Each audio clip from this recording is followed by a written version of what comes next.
off at number 5, the Loveland Frogmen. Hailing from the misty swamps and vast wetlands of rural Ohio, the Loveland Frogmen, also affectionately known as the Loveland Lizards, are a cryptid unlike no other and have reportedly appeared under several bizarre circumstances on a regular basis in Ohio's Clermont County. Allegedly, the first sightings of these eerie bipedal amphibians first occurred in 1955 and has proven to be one of the most intriguing cryptozoological mysteries in North America. The creatures themselves allegedly live in the temperate forests and wetlands of Clermont County and are able to survive the cold winters of the region without having to hibernate.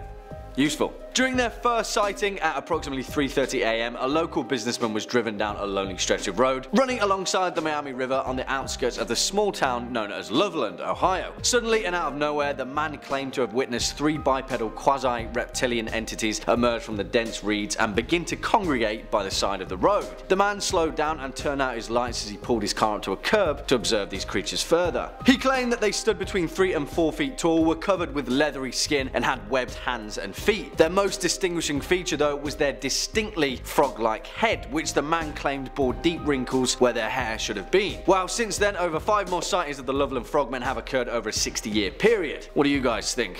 What's going on, Ohio? Next up at number 4, the nameless thing of Berkeley Square. And I absolutely love this story either way, because if you've ever heard of the famed 50 Berkeley Square in London, England, then you'll know that, cryptid or not, this place is terrifying enough. It's proof as well that there are some cases out there which irk on the realm of the paranormal and become a category so unexplainable that they don't really fit into anything, or can fit into anything. I don't know, it's pretty nebulous. Either way though, the haunted legacy of Berkeley Square has featured ghosts and poltergeists the world over, and it's widely considered to be one of the most haunted places in England. But there is one particular instance that takes the cake, the nameless thing of Berkeley Square. A tale that takes place in 1840 when a 20-year-old Sir Robert Walboys got into a drunken dare in which he had written off Berkeley Square and its paranormal reputation as a whole load of Kaiser Soze. He put money down that he could spend the night in the building's most cursed and haunted second floor, and so the next evening did exactly that, with a pistol in his hand. For robbers, I guess, and a makeshift pulley line attached to a bell in case he saw anything out of the ordinary. He drank a whole load of courage and tried to get some shut-eye, but well, of course, young Bobby Warboy's story cuts out there, when the landlord was awoken by the bell rig ringing incessantly and ran upstairs to check on him. He found Robert Warboys dead as a doornail, slouched in the corner with his eyes bulging in terror. Legend has it that the landlord witnessed an amorphous, shadowy form with slime oozing from it, claws and tentacles and all dripping from its form, suddenly slink back into the shadows of the corner of the room and disappear. And since then, tales of the nameless thing of Berkeley Square are more common than any of us would actually like. Swinging in at number 3, the Kinderhook Blob, which is just a great name, really, isn't it? And if I'm being honest, the legend of the Kinderhook Blob is exactly what cryptid tales are made of, so strap in. It's sometime in 1962 New York, and on 6 separate occasions, multiple witnesses encountered a floating, mysterious blob-like creature that was so terrifying in its form that 2 men armed with shotguns fled in terror. The initial encounter was from a 10-year-old boy named Hallenbeck and his 7-year-old cousin Chari. They were playing in the dense woods nearby their house when all of a sudden they both heard this really high-pitched whistle noise, and suddenly, from behind a nearby pine tree, they witnessed a white amorphous object appear in full view, which slowly began writhing toward them. On 5 more occasions, which insanely would happen over the next 12 years, all the way until 1978, dozens of eyewitnesses would explain in vivid detail similar accounts of an amorphous white blob-like creature that would emerge from the woods, often attaching its tendrils to trees whilst incessantly making its way towards its victims, causing them to flee in terror. So much so that on one occasion 2 grown men tried blowing it to pieces with shotguns to no avail, and then turned tail and ran. What I love about this story is the essence of a cryptid tale. For all intents and purposes, the Kinderhook Blob could be a disused weather balloon floating listlessly through the air, but because it was seen multiple times by multiple people in the right setting, the legend of the terrifying white blob quickly became a horrifying reality. Either that, or it's a sentient alien life form that's going to consume us all, so yeah. Coming in next at number 2, the disappearance of Peter Grayson. The Groot slang, or the Groot slang, which in Afrikaans loosely translates to big snake, is a legendary creature widely considered to be one of the continent's most prolific cryptids, and is reputed to dwell exclusively in the deep caves and cavernous systems in the Richtersveld, South Africa. According to legend, the Groot slang is a primordial creature that is reputedly as old as the world itself, and dwells within what locals refer to as the bottomless pit, which also, conveniently enough, is also filled with precious diamonds. Well, Diamonds historically have a proficiency of attracting daring adventurers, and one of those adventurers just so happened to be an English businessman known as Peter Grayson. In 1917, Grayson and a team of excavators began an expedition into the Richardsville cave system, accompanied by several local guides. After heading out into the rocky desert landscape, and upon hearing that Grayson intended to descend into the bottomless pit, unwittingly the lair of the group slang, the local guides quickly left after warning Grayson that they'd lost friends and family to the violent serpent before, and they weren't going to do it again. He shrugged it off and alongside his two excavators headed deep into the cave, and well, that's the last that they heard of any of them. The Grayson dynasty faded into obscurity after their patriarch was never seen alive again, but as the legend goes, one of the local guides returned to the cave a day or so later after feeling guilty for abandoning Grayson and his team. At the entrance of the cave, he found the body of an excavator, half of his body actually, to be specific. His legs and most of his torso had been ripped clean off, and he died attempting to crawl back out. What a way to go. And finally, coming in at our number 1 spot, the legend of Yuri Grando. And I just have to tell this cryptid story because it's one of my favourites, and it's also considered to be one of the first historical instances of vampirism. As the legend goes, Yuri Grando Aljevic was a villager and poor peasant from the region of Istria, which now makes up modern-day Croatia. Historically, he was referred to as a strigoi, strigon or strigun, a local word for something that resembles a vampire and a warlock. Sometime around 1656, Yuri died due to an unknown illness, but according to legend, he regularly returned from the grave at night as a vampire to terrorize his village until his decapitation in 1672. The legend tells that for 16 years after his death, Yuri would rise from his grave by night and terrorize the village. The village priest Giorgio, who had buried Yuri 16 years previously, discovered that at night somebody would knock on the doors around the village, and on whichever door he knocked, someone from that house would die within the next few days. Eventually, the villagers rallied after witnesses saw the corpse of Yuri roaming the streets, and led by the town's mayor, chased and tried to kill him with a hawthorn stick, but failed to pierce his supernatural flesh. The next night, 9 people went to the graveyard and dug up Yuri's coffin, finding a perfectly preserved corpse with a smile on its face. It was Yuri with pristine white flesh and no signs of decomposition. They tried to stake him once more, but witnesses noted that the stick would not penetrate its flesh. Eventually, the villagers were so terrified and kind of fed up with his vampire antics that a brave villager known as Stipan Milicic took a saw and decapitated the corpse. As soon as it tore Yuri's skin, the vampire screamed and blood began gushing from the cut. Allegedly, a man that was presumed dead for 16 years.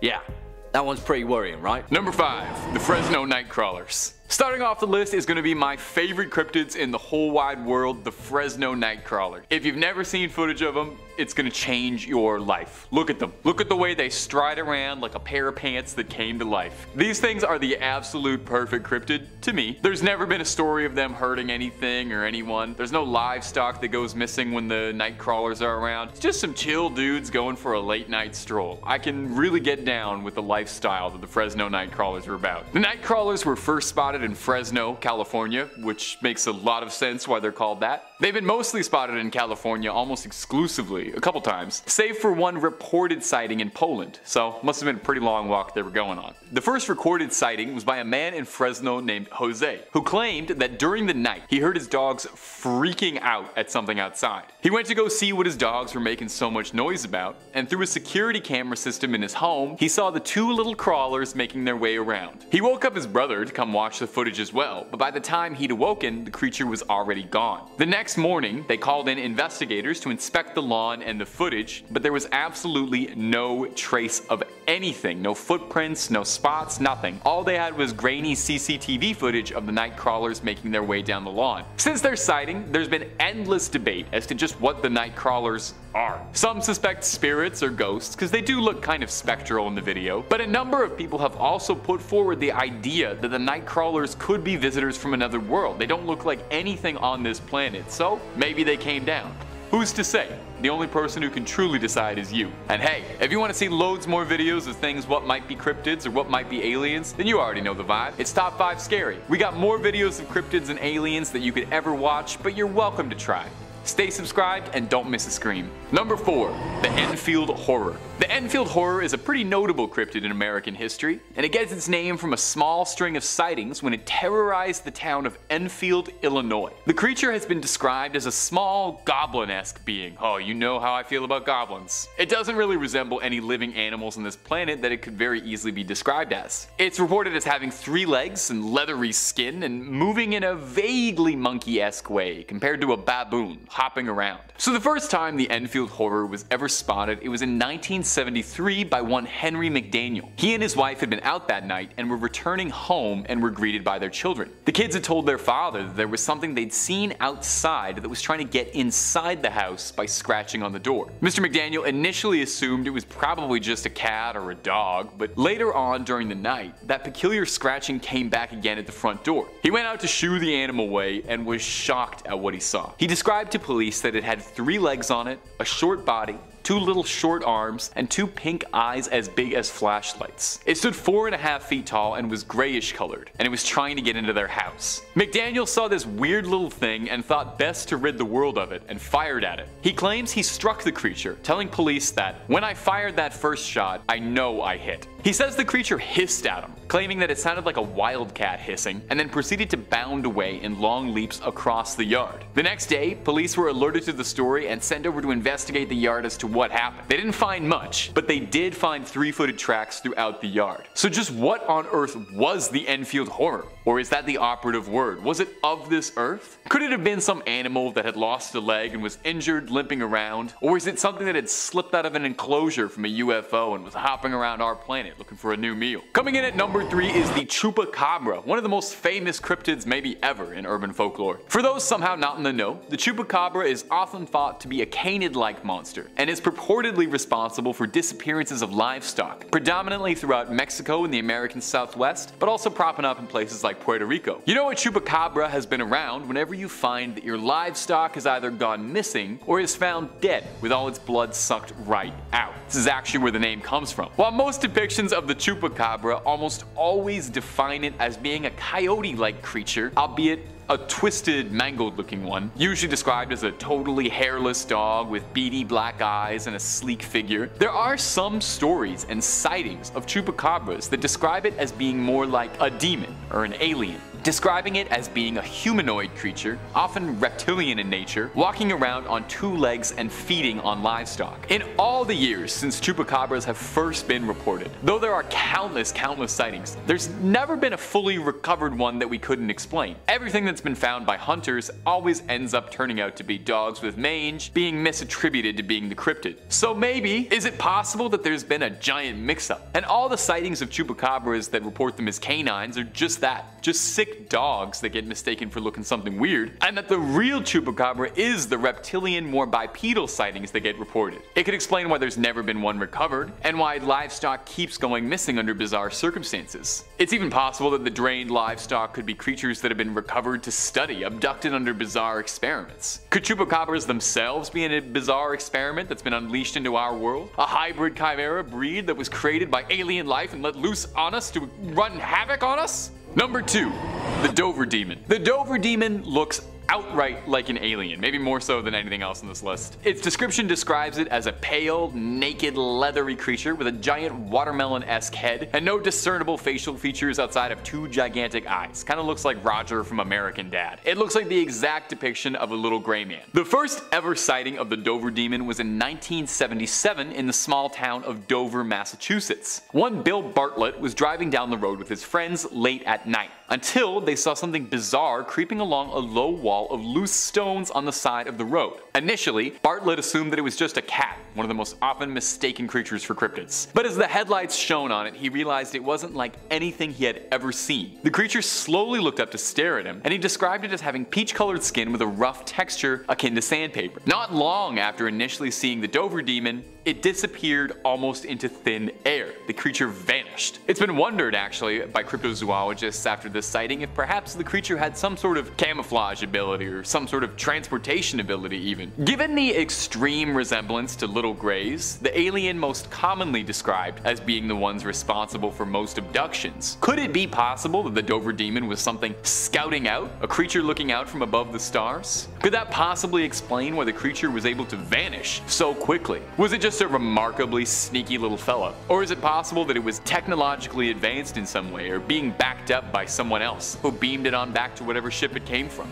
And finally, at our #1 spot is the Flatwoods Monster, a creature that has long since thought to be alien in origin and not a cryptid as some have said. The Flatwoods Monster was first sighted in West Virginia because of course it was. Everything creepy is in West Virginia. West Virginia is nothing but beautiful, the most picturesque mountains you've ever seen in your life, and horrifying monsters all the way down. John Denver forgot to tell you that part in the songs. The Flatwood Monster was described as being 10 feet tall and roughly 4 feet wide. It's described as being more mechanical in nature than it is organic, kind of a Darth Vader deal going on. Its most notable feature is its giant head with 2 gigantic glowing eyes, described as either bright red or bright green depending on who's telling the story, and it's got a giant cowl in the shape of a spade behind this big orb, making it look like a big weird alien vampire. Its body was armored with thick vertical pipes, and it's got spindly little arms. The first ever sighting of the Flatwood Monster was in the 50s, 1952 to be specific. 3 boys saw something flailing out of the sky, hitting the ground nearby. The boys went home, and one of them told their mother that they thought they'd seen something fall from the sky, maybe an asteroid, and they wanted some help to go check it out. Always a good idea to ask permission from your mom first if you're gonna go check out an alien. Stranger Things kids would have saved themselves so much trouble if they did that. They gathered a small search party together, you know, just in case, and the group gathered and sought out the farm where the object landed, and eventually made their way to the top of the hill, where they saw a large ball of fire and reported smelling some mist that was making their eyes burn. A person in the search party then noticed that there were 2 bright glowing green eyes that were floating around in the trees, and he flashed his light to unveil what was hiding in the dark. They were then treated to a full view of the Flatwood Monster in all of its horror. The creature then hissed at them and flew upwards into the night, never to be seen again. Now, over the years, detractors have claimed that the Flatwood Monster could just have been the darkness playing tricks on people's eyes, and that it could have been just a barn owl obscured by shadow. I definitely kind of see that. I see a similar enough face shape. Barn owls are kind of weird looking, but I feel like the size would be hard to misunderstand. Plus, that doesn't really explain off the mist that was making everyone's eyes burn, or the strange thing that fell from the sky. If you ask me, there's a lot more to say the Flatwood Monster is an alien than there is to say it's an owl. In at number 5, we have the Jersey Devil. Known to exist in the Pine Barrens of New Jersey, the Jersey Devil is often described as having hooves, a snake's tail, bat wings, and a head that looks something like a horse. There have been many sightings throughout history of the Jersey Devil, with the cryptid dating all the way back to the 1700s and continuing on until the past decade. It is said that the Jersey Devil often glows and can breathe fire or poison water with its breath. Throughout folklore, it is also known as the Leeds Devil, with local residents tracing its origins to a woman named Mother Leeds, the mistress of a British soldier who was suspected of being a witch. When she gave birth to her 13th child, she cursed it. The baby was born as a hairy creature and soon began terrorizing the town and its people, even eating children. Now, like I said, there have been many sightings throughout history. On July 27, 1937, an unknown animal with red eyes seen by residents of Downingtown, Pennsylvania, was compared to the Jersey Devil by a reporter for the Pennsylvania Bulletin of July 28, 1937. In 1951, a group of Gibbstown, New Jersey boys claimed to have seen a monster matching the devil's description, and claims of a corpse matching the Jersey Devil's description arose in 1957. Now, many choose to ignore the Jersey Devil, with it thought to be an undiscovered species of animal, generally classified as living pre-pterodactyl. Coming in at number 4, we have Yowie. Yowie, also known as Yehu, Yuri, Hairy Man, or Yahoo, is a fanged humanoid creature or great ape featured in Aboriginal mythology along with Australian raptors or Burrinjaw. It is considered to be the Australian Bigfoot and contains many primate-like features, indicating that it is an undiscovered species of great ape. Yowie is described as being one of the most aggressive Sasquatch species and has been reported ripping the heads off of kangaroos and dogs. In the past, it has been described to be around 7 to 9 feet tall, with a large red mouth and talon-like claws, according to Aboriginal legends. It is also noted as having 2 large fang-like canines, which distinguish the Yowie from the other Bigfoot species. There are around 140 placental mammals known to exist in Australia, most belonging to the order Chiroptera and Rodentia. Some cryptozoologists theorize that the Yowie could be some form of bipedal marsupial, such as a descendant of the New Guinea Holotherium. Coming in at number 3, we have Mongolian death worm. The Mongolian death worm, also known known as its native name, Olgoi korakoi, meaning intestine worm, due to its red blood-like color and size, which is the size of an intestine.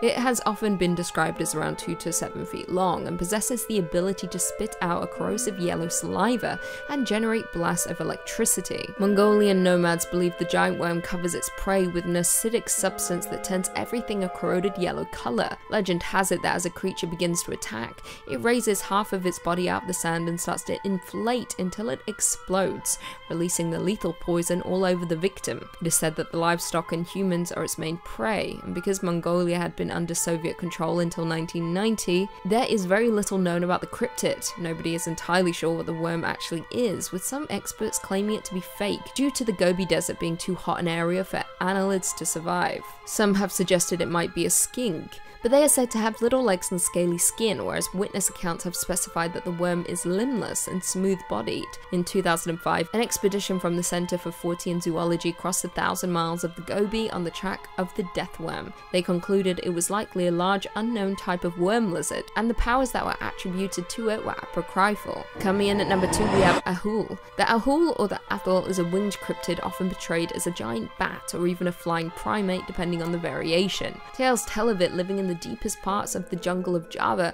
and can be found across most of Indonesia. Subspecies can be found on the neighbouring islands of New Guinea in the form of the ropen, a presumed cousin to the ahul. The ropen aptly translates to demon flying and is also said to be a big bat, or more commonly a pterosaur. It is said to produce a light, possibly to attract fish. The ropen is said to have a long snout, large wings, and a long thin crest. It has a distinct face that has features of both a chimpanzee's and a bat's, large dark eyes, red-skinned wings, large claws on its forearms, and is covered in grey fur. It is also noted as having a wingspan of 18 to 28 feet and is said to be the largest bat known to mankind.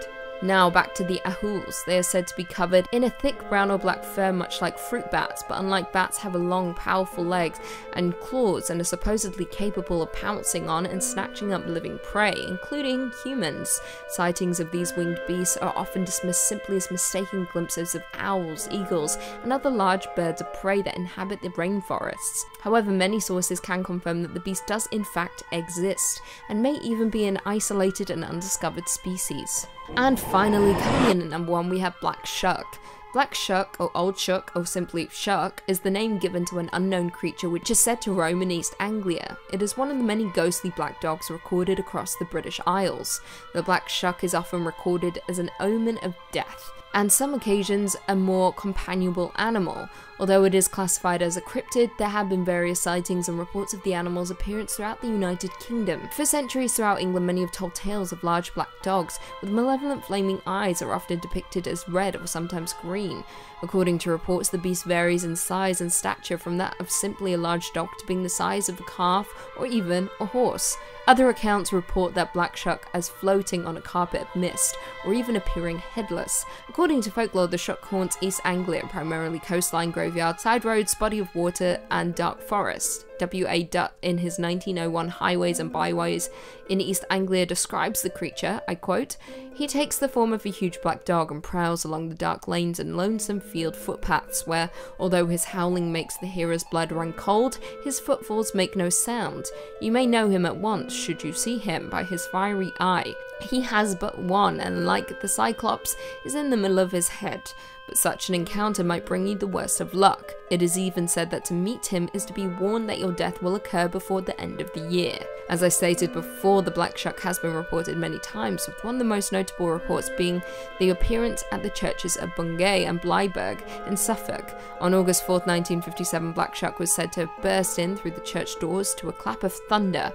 He ran up to the nave, past a large congregation, killing a man and a boy and causing the church steeple to collapse through the roof. As the dog left, he left scorch marks on the door, which can be seen at the church even to this day. Number 5, Kamakiri. I love doing videos and lists like these ones because I get to spend a lot of time researching into these different cultures and cryptids I never really would have known about without these opportunities. So thanks for watching stuff like this so I can keep on doing them. That's my greedy reason behind it. I just like learning. Our first cryptid from the land of the rising sun is going to be the Kamakiri. This yokai appears as a weasel with razor sharp sickle-like claws. If you're a Pokemon head, big Pokemon fan, fan, Sneasel from 2nd Gen, the Dark Ice type. He's based on a Kamataichi. They've got spiny fur, similar to a hedgehog, and they bark like a dog, and they have razor sharp claws. These adorable, funny little guys are extremely lightweight, lighter than the wind itself even, and as such, travel by gusts of wind soaring through the sky like they're radical, furry little windsurfers. Legends of the Kamataichi first came about in the Chubu region of Japan, notorious for its icy sharp winds that were so powerful they would blow men over. These legends then took the form of the Kamataichi, the winds literally personified as this little vermin miscreant. It attacks you in the legs and it knocks you over. You're all exposed and helpless while it picks away at your vitals with its little sickle hands. These creatures are surgical when they strike. A Kamataichi sucks away and feeds on any of the gore left behind by their wounds. These creatures are said to be totally stealthy, impossible to see with the naked eye, and blend into their surroundings well. And here's some pedantic little wordplay trivia. I know all the kids at home love pedantic wordplay trivia. There's some debate as to whether or not Kamataichi's name is nothing more than a cheesy pun. There's a stance that old sword fighters in Japan would use called Kamataichi, translating loosely to sword stance, and well, you can see if you just literally squish those two sounds together. And if you're looking for way more cryptid content, creepy tales, true stories, fake stories, aliens, conspiracies, horror movies, and basically just about everything weird and freaky that could possibly happen on this world, Top 5 Scary is the place to be. So hit subscribe, ring that bell when you do, and stay scared. But also stay watching this video, okay? Nothing I love more than seeing you guys watch them all the way to the end. Now let's keep going. Number 4, TeTe. Coming in next is gonna be a fairly newer urban legend, but it gripped me so much I had to include it in this. It's the TeTe. TeTe is a legend about the ghost of a student who was slain when she fell onto a railway line, where she was then split in half by a train. No easy way to say that, might as well just get it out of the way. Much like an Hreo, which, hold on to that thought for now, we're gonna come back to that in a minute. She's a vengeful spirit of a wronged woman who lurks train stations at night stalking out for her victims. She drags herself across the ground using her arms, dragging the spine sticking out of her torso, scraping across the ground, making a horrifying tick-a-tick-a sound from where she gets her name. And you thought that was just like a cute little sounding name, didn't you? Nope. Try if you can. Just try to get the mental image out of your head of a ghost girl clawing along on just her hands and elbows and her spine following along behind her. She's also carrying a giant sickle with her, so there's that too. She's really not much of a farmer, so I'll tell you right now, she's not using that for crops. If she finds you, TeTe will chase you and slice you in half. Whoops. Some variations say that she only takes your legs, which I guess is better, but really not by much. There's a specific variation of the legend that gives TeTe a bit more backstory for her origin, saying her name is Kashima Raiko, and she's a specific entity. She died when her legs were severed from her body, and the next part gets a bit creepy, so you might want to grab onto something, maybe put a little salt circle around your computer. It's said that when an individual learns of Kashima's story, she'll appear to you within the next month. So start timing now, I guess. Kashima Raiko is said to haunt bathroom stalls asking where her legs have gone. If you answer in a way she doesn't approve of, she'll take them from you. Incredibly bizarrely, most of all, this isn't the only bathroom themed horror story on this list, and I'm not joking, so we'll talk about that in a minute, but in the meantime sit tight and wait what I could possibly mean. Number 3, Kamakiri. Something I really like about reading about Japanese yokai and their mythological monsters when you read about a bunch of them is that they tend to kind of fall into 2 categories, you know? It's either the most terrifying thing I have ever heard in my life, a story of a malevolent spirit that's been wronged and will haunt you and do something unspeakable for a painful death, or they're just like weird little goblins or like weird little ghouls that go around doing silly little things. The Kamakiri is one of the silliest little demons I have ever read about, so that's why I'm including them, because they're hilarious. A Kamakiri looks like a weird little bird, like a little bird monster, with a razor sharp beak and very pointed claws. They're teeny tiny and very sneaky to move undetected. So what does the dreaded Kamakiri do? Are you ready for this? Hold on to something because this is going to terrify you. It breaks into your house at night and it cuts your hair. They hide in your roof and they wait at night for the perfect moment to strike, and then they go in and they just mess up your perfect do. They layer it all weird. They cut the ends right off. They frost your tips and they go after anyone, okay? They're not picky. If you've got a head of hair, they want to snip it up. Only the baldies are safe now. They wait until you're asleep. And if you're wondering, you're just sitting there like, why would anyone tell a story about this monster? Why would anyone make this up? It was in periods of Japanese history when long hair was really the only fashion and accepted hairstyle. I would have done great. So the idea of a nobleman having his hair cut in the middle of the night was like spine chilling. These days though, it just makes Kamakiri sound like he's like a college prankster than it does a real monster. But that's only half of why I thought this creature was so funny. Aside from the split end touch-ups, a Kamakiri cutting your hair is said to be a sign that the victim is about to unknowingly marry a yokai. Shapeshifters like Yorigumo or Kitsune can trick young men into marriage. So the Kamakiri steps in and he cuts your hair to let you know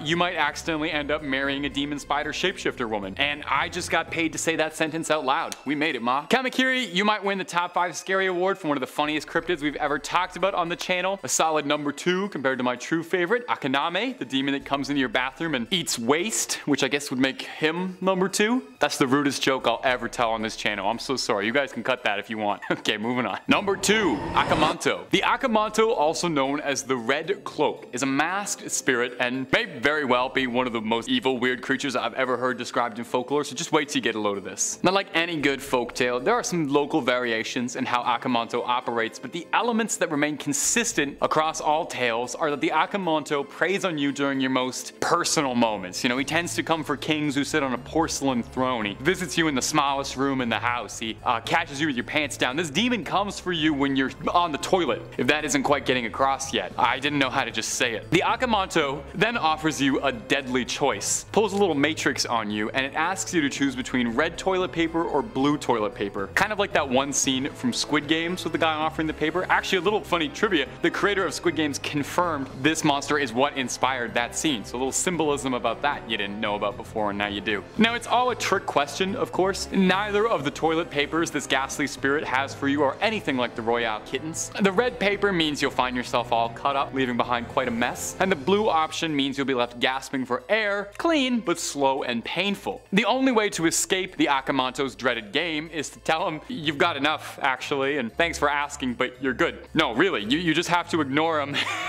tell him you're good, or flush quick and hightail it out of there. You know, don't play it smart with him. Don't ask him for purple, don't ask him for sandpaper. No wise guy answers. He's a toilet paper demon. He doesn't want to hear any of that. It's said that if you mess with him, you mess with the Akanto, he drags you feet first into the underworld. At least he doesn't flush you. Why did they make that? Why did the backstory behind the toilet paper demon? I do not know. Okay, number 1, Hreo. And our number 1, I went with the Hreo. And Hreo translates almost literally to a vengeful spirit, and in every definition of the words, that statement rings true. They're also sometimes called hatred spirits, because an Hreo is specifically a ghost of someone who is capable of causing grievous harm to the living. Hreo are almost always depicted as women who were wronged in their life. They're not exclusively women, but majority of them are. They were traumatized by their death, and they spend the rest of their days exacting revenge. God forbid women do anything fun, huh? Nailing down exactly what an Hreo is capable of is difficult, because there are so many countless interpretations of the vengeful spirit, but just know at home that nothing good ever comes out of crossing an Hreo. You can expect things like sleep paralysis, telekinesis, curses, evil magic, like I said, really nothing good. It's worth noting that as part of the legend of an Hreo, her vengeance can never be satisfied, no matter how many enemies she fells in her wake. An Hreo will go after her lovers, family, whoever she had the most lingering pain for, and after she's done with that, well, she'll just attack indiscriminately. You gotta do something with the day, right? Hreo are a very traditional Japanese story, popping up in a lot of performance art pieces like No, Kabuki, and Rakugo, and they even continue to be the center stage in modern works. Probably the most famous Hreo I think most Westerners would know about is Sadako Yamamura from The Ring, otherwise known as Samura if you only saw the American version, and if you have, you gotta fix that at some point for me, okay? An Hreo traditionally is described as wearing a white barrio kimono. She's got wild, unkempt, long black hair obscuring her face, and in stage plays with dramatic white and blue paint, so just,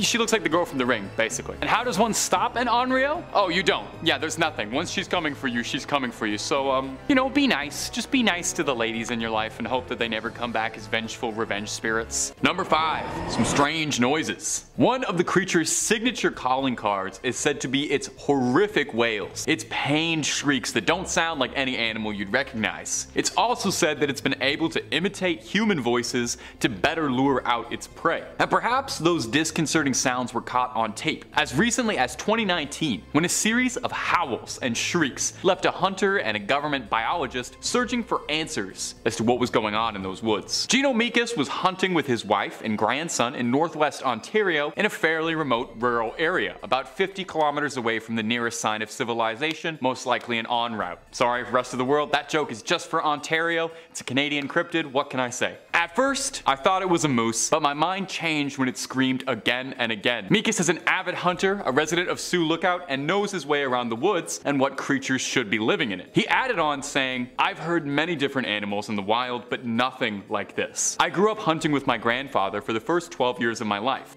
The howls initially came from the distance but soon appeared closer." We've got the clip, so why don't you take a listen for yourself and see what you think.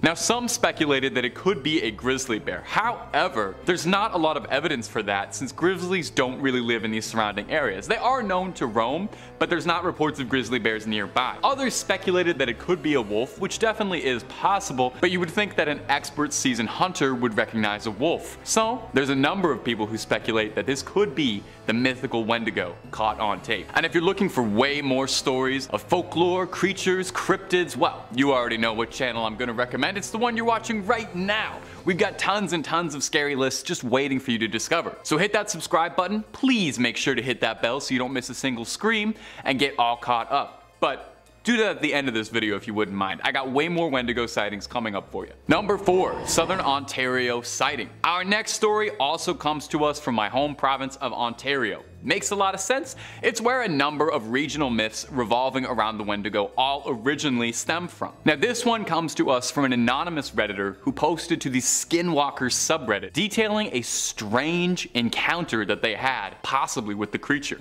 You take a listen to this. "I decided to take my dog out for a walk this afternoon and not put my headphones in. As we were walking along, I heard a voice calling out my name in a sing-songy way. I stopped and looked around and I called for my dog to come back to me, and he stopped where he was and stared at me for a while and then eventually came to me. I didn't acknowledge it. I walked around a little more and still didn't see anything. Now, I live with my parents, and my mom knows that stories about skinwalkers freak me out. A few days ago, we were having a bonfire, and she hid and tried to call for me in a scary voice to freak me out, so I assumed this was the same thing happening. I continued walking and I heard, 'Come over here,' and I was so freaked out because this sounded like it was my voice saying it, and I heard this so much more clearly, like it was coming from inside my head. I have no idea what was out there this afternoon, but I can tell you for certain I will never walk out there without my headphones on again. Can honestly say this was the weirdest experience of my life." Now, if you believe the legends and folklore, if you hear the creature calling out for you, the only correct thing to do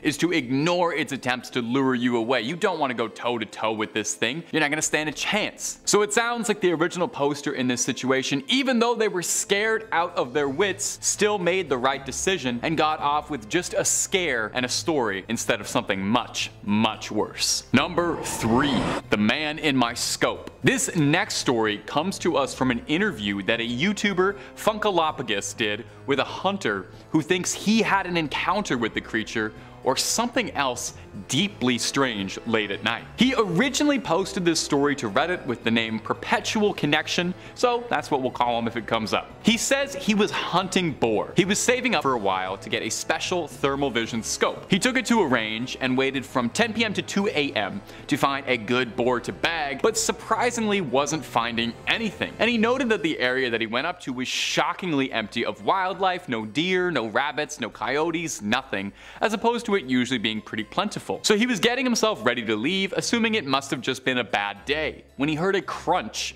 come from the direction that he'd entered the park. So he raised his scope to see what it was and saw initially what he assumed was a bear, some big mass on his scope. He zoomed in a bit and jolted when he realized it wasn't a bear, but looked a bit more like a man. Now what was disturbing him was that he was about 30 miles away from any other public areas. And there were no other cars parked around, no wildlife to speak of. The only other living thing next to him was this person in his scope, who happened to be completely naked, twitching and grabbing at all the foliage. The OP then says that the mysterious figure looked up at him and in an extremely unsettling, high-pitched feminine voice began to call out for help. The hunter believed that he was being trapped and scrambled to escape. He said it didn't sound like this voice should be coming from this entity, and he said that the creature was staring at him with a wide smile and unfurled itself standing on its back legs, standing 6 feet tall or maybe more. He pointed his weapon at the unknown entity and warned for it to stand down, and said that it arched on its fours again and hissed at him like a cat before disappearing into the brush, screeching in a wail. The hunter would return to his car and drive off in an absolute panic, I think like most of us would, and he would tell authorities what he saw, but he was only reprimanded for hunting at night. I mean, fair enough. If I reported that story to the sheriff or something, I think I as the sheriff would hear that and just, scratch that off, be like, oh, I'm not messing with that. So what do you think? Did he happen to come across someone in the woods who was just having a wild night on all of the substances, or was that a close encounter with death that he narrowly avoided? Number 2,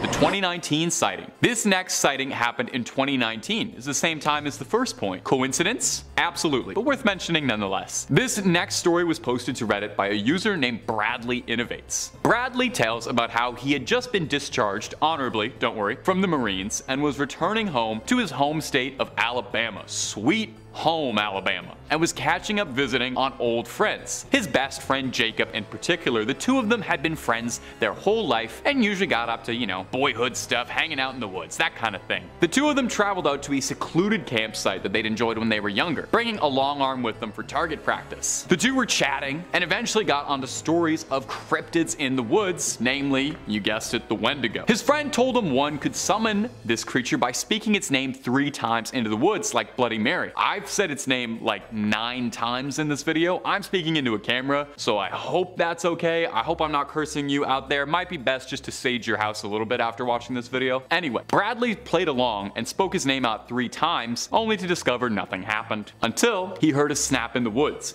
and his reflexes instinctively darted backwards. A few coyotes ran by, and his friend decided that it was enough scares for the woods and started to pack up when a tree began to fall forward towards them. Now, if that wasn't already unnerving, the Redditor said the next thing he heard was the voice of his friend's younger sister calling out to them both, except they didn't bring her along and she wasn't anywhere nearby, and that's when both of them knew they were in far deeper trouble than they thought. They claimed that they saw an emaciated, fleshy monster, deathly thin, with next to no meat on its bones, skin as pale as ash, and a vibrant blue eyes. That actually sounds pretty familiar, to be honest. The men fired at it and ran screaming from the woods towards their car. They escaped, horrified by what they saw, but luckily alive. If this story is true, then that has to be a real-life encounter with the creature. Number 1, Jack Fiddler. There truly aren't many sightings or stories of Wendigos, and indigenous people don't particularly like to share these stories out of their tribes. Despite the popularity on apps like TikTok, it's a pretty niche bit of folklore. Of course, it could also be because there are people out there maintaining the local population. Jack Fiddler, or Zanhano Gahengogawa, was an Ojibwe shaman living in Sandy Lake in the late 1800s, early 1900s. He was renowned among his people for being a hunter of the supernatural, defending his tribe from threats that no one else would be willing. There are many documented cases of indigenous people who, feeling themselves lose control to the appetite or the spirit within them, would request that someone close and trusted would be the one to finish them off. This could be a close friend of the family or a family member. It was an act of mutual trust. Zanhano Gahengogawa claims to have felled 14 Wendigos during his lifetime like this. Of course, not everyone would see it this way. By 1906, word would reach the Royal Canadian Mounted Police, the Mounties, that to them there was this is a quote, a band of pagans in the habit of killing one another whenever one gets delirious through fever or other causes. By 1907, the mounted police had arrested Zanhano Gahingogawa and his brother Pescoquan for the death of Pescoquan's daughter-in-law. Locals in the tribe decried the decision, saying they didn't understand, and that the man they were accusing of being a killer was a quiet, dignified man who lived with a clear conscience. After 15 weeks of imprisonment, Zanhano Gahingogawa would escape from the police escort holding him. When they found him, he was lying on a rock with a sash tied in a knot around his neck. It was his way out of escaping persecution. Number 5. Day trip gone wrong. When in the wilds of Alberta, people are often advised to be aware of the wildlife that might wander into your path and how to deal with it. It is not uncommon for people to see deer, bears, and even the occasional mountain lion. But one creature that they are not warned about in many of the pamphlets is Bigfoot. As this family found out, this is their story as related by their father. There was still some snow in the bush. We were picking dead tamarack and spruce deadfall to take home for making beanpole teepees in our garden. We had our 3 kids with us, aged around 3, 6, and 8 at the time. My wife and I were dragging the dry fall out of the bush and figuring which ones we could work with. After what seemed like a couple hours, we had a stack of about 25 poles, and we were eating lunch with the kids when things went absolutely crazy. At first we got screamed at big time. Then, stuff comes flying out of the bush at us, like rocks, tree limbs, and sod hunks. Sounded like things breaking in the bush and whacking sounds. It was f***ing nuts. Nothing hit any of us. We had been in that area many times prior in the years, and never had anything like this occur. Our 8-year-old jumped into the truck and locked all the doors, with the other 4 of us doing laps around the vehicle. I grabs our 3-year-old and gets her into the back seat through the window, and I'm trying to figure out who is screwing with us. It is funny now, not so much back then. Now this is weird. First, whoever or whatever was crawling on all 4s over all the downed timber and old logs, staring right at me as it moved back and forth. From what I could make out, and another 1 or 2 were behind it, also on all 4s, crawling around behind with the closer one that seemed way bigger, one that I could make out, although the bush. These ones were about 15 to 20 feet inside the tree line. We were parked in the ditch off the old lease road. About 30 to 40 feet further into the timber was another 2, or a couple person's silhouette we could make out. They were moving through the trees, making animal crazy sounds, big deep volume. We were like, holy crap, no person could do that. No way anyone could belt it out like that. Not a chance. This went on for what seemed a good couple minutes. All of the kids began freaking out and crying inside the vehicle. My wife was standing with me when we were watching this go on, and then started telling me, let's get out of here. And I am trying to get a grip on the shit I am looking at through inside the trees. I don't think I was freaked out by what was happening. I could just not process what I was looking at. I still recall thinking, why are some people trying to scare the crap out of us out here? Number 4. Wycliffe Regional Park. Despite being posted on the Sasquatch Alberta website, our next tale actually takes place in British Columbia. However, it does feature a man who went out looking for a creature and claims to have come across the legendary cryptid, as well as their young. In his own words, this happened near Wycliffe Regional Park, Perry Creek Road, Cranbrook, BC. I was out a few years ago looking for Sasquatches. I made noises to attract any creature, and I got several responses. They kept getting closer and closer. Then I heard the footsteps, more vocalizations, closer and closer. Then I saw it. For only a second and a half, a large, upright creature with a smaller child creature brushed past my view and disappeared into the forest. I started chasing it, but could not keep up. Right where I saw it moments before, there were footprints 6 inches into the ground, and hair on trees where they were. I know this sighting is not in Alberta, but pretty close, so I just wanted to let you know about my experience. I did take photos, but they were lost when my old phone broke. I had been there 3 to 5 times before with friends, but we didn't find much evidence until the other time I reported about earlier today. I have not been back there because I am just shocked and kind of terrified of what I saw. I went out there just because I didn't know what was on the dirt road past the Wycliffe Regional Park, and I just wanted to know what I would find back there. Number 3. Medicine Hat. Next, We have a tale from a man who saw Bigfoot as a child without ever being aware what a Sasquatch even was until this encounter. However, this experience with the legendary creature left quite an impression on the man, who can still recall the event in great detail, even all these years later. As he put it, I first started reading about Sasquatches in 1972 after my first encounter. I was born in Calgary, and about once a month we would go to Banff, Kananaskis, or Bragg Creek to go camping. I got used to seeing bats and other wildlife at a young age. On the last weekend of August 1972, we went to Medicine Hat to visit friends. On Saturday the 26th, we went to have a picnic around 10:30 a.m. in Strathcona Park. We started a fire and then went down to the South Saskatchewan River to swim and play in the water. It was sunny and warm with no wind. At about 1 p.m., it was decided that we would make our way down the winding path to our campsite, which was about 150 yards away.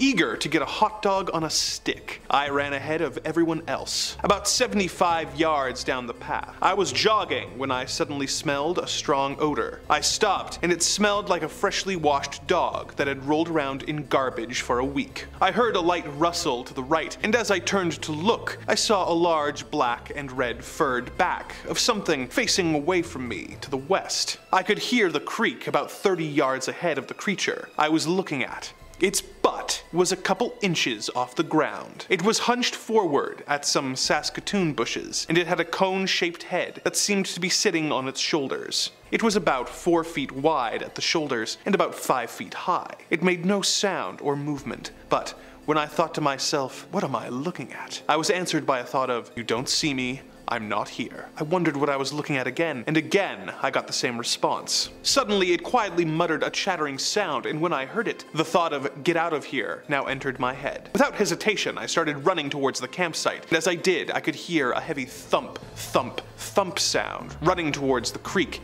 and the sound of bushes being crunched. When everyone else got back, I asked if they had seen or heard it, which no one had. I was told it must be a bear, but I said it didn't look or act like any bear I ever saw. Then, a friend said I must have seen a Sasquatch, and everyone laughed. I asked, what is a Sasquatch, as I had never heard or seen the Patterson-Gimlin film. When they told me what it was, I said that it was probably what I saw, and everyone laughed again. I started to read and learn as much as I could about them. I forgot to mention that the Sasquatch was about 30 feet away, with an unobstructed view. Number 2. Pullman sighting. Alberta is one of the best places in Canada to go hunting, if that is an activity that you enjoy.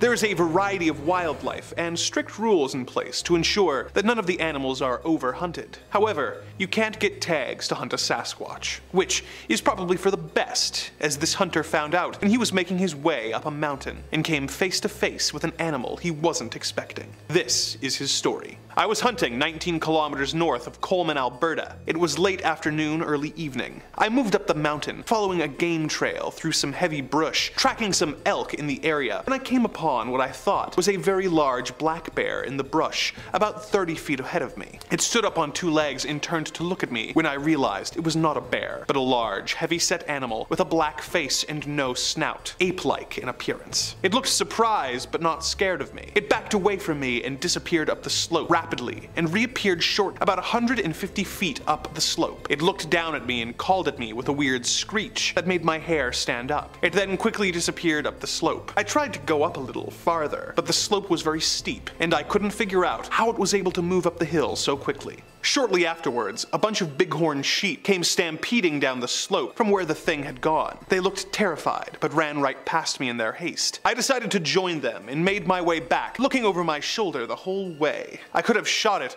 but I honestly didn't know what it was. I did not return to the area last fall because I am no longer comfortable hunting in that area. I haven't told anyone, but I found one of your posters in Kananaskis, and I thought that I should at least tell you guys about it. I'm an engineer in Calgary, so I do not want my customers to think that I am a kook, but I know what I saw, and it wasn't a bear or someone in a suit. It was a real animal, and I think it was a Sasquatch. Number 1.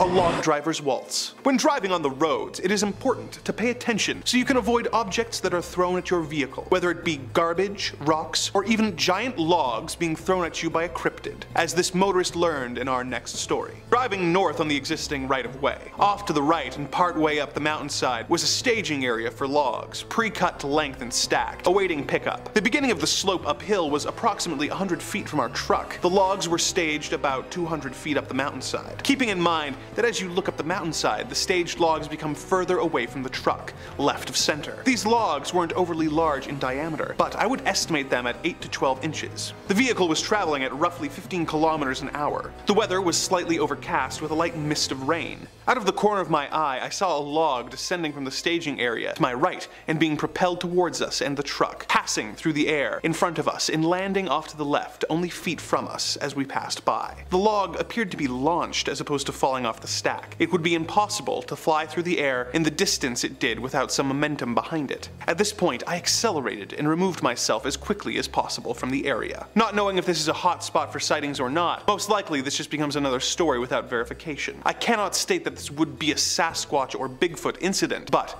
I know of nothing else that could possibly throw a log and project it at my vehicle from that distance. The added elevation could make it possible for the log to travel that distance. I have made mention of this incident to other organizations in the past, but did not follow up with any requests. Today, I am retired to verify the elevations and distance of which I am referring. I should also mention that the log flew through the air like a spear. It did not tumble end over end. Number 5. Snow Wasset. Coming up first on our list of icy cold little critters is the Snow Wasset, a fearsome, legless little cryptid and a local one to boot, so I had to include it. Anything that comes from the greater Canada area is a big deal for me. It winters by the Great Lakes and the Hudson Bay, and in the rest of the year crawls up to Newfoundland and Labrador. Totally the wrong time of year, buddy. You gotta go to Newfoundland in the winter for Jake's dinner. Anyway, a Snow Wasset is like a weasel. It's a long, furry creature, except it has no legs. Except in the summertime, where it does have legs and also turns green. If I was a biologist, I would love to get my hands on this thing and figure that out. That particular part of the lore of this creature is really fascinating to me. Why would a creature shed its legs like baby teeth? What cruel joke of evolution is that? It's like a mammal sandworm. Anyway, I gotta move on. When it's in its legless, winterized form, it burrows deep beneath the snow and ambushes its prey by surprise and drags them into the frozen underground. Absolutely horrifying. A frozen, legless, furry little snake is not pleasant by any definition. A wasset is said to be 4 times as large as a wolverine and 40 times as hungry, requiring a vast amount of meat to keep it sustained. Doesn't shed enough calories shedding those legs. I'm sorry, I don't know why I'm so hung up about this, my ghouls, but I am. Maybe it's because there's not actually that much information about the Snow Wasset out there. Sightings and stories about it date back mostly hundreds of years, and there haven't been too much buzz about them ever since. Perhaps they're extinct. Or perhaps they've all just burrowed under too deep where I can't see them. Either way, the only thing that really stood out for me is they turn green and have no legs, so I'm gonna keep banging on that. And hey, when it's this cold outside, what do you really need to go out for? Stay inside,